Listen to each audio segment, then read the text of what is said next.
Welcome to our channel. Today we how to log into Canva Brand Kit for consistent UI detailed guide step by step clearly.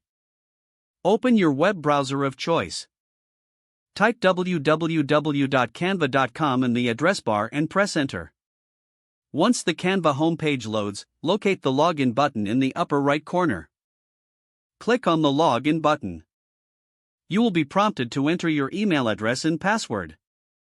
Input your registered email address. Then, enter your password in the designated field. If you have forgotten your password, click on the Forgot Password link to reset it. Once you've entered your credentials, click the Login button. After successfully logging in, navigate to the left sidebar. Look for the Brand Kit option.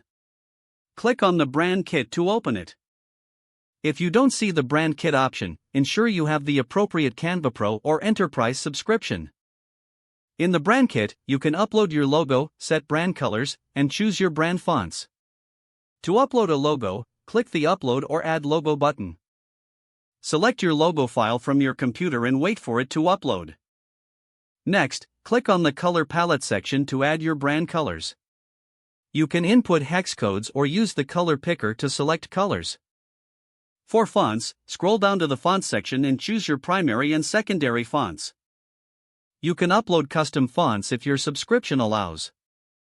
Once you have added all your branding elements, ensure to save your changes. With your brand kit set up, you can maintain consistent branding in all your designs. To use your brand kit elements, simply create a new design. In the design editor, access the brand kit from the left sidebar. Now your brand colors, fonts, and logos will be available for easy application. This ensures a cohesive look across all your Canva projects. Remember to revisit your brand kit to make adjustments as your brand evolves. That concludes the detailed guide on how to log into Canva Brand Kit for consistent UI. Don't forget to like this video and subscribe to our channel for more step-by-step tech guides.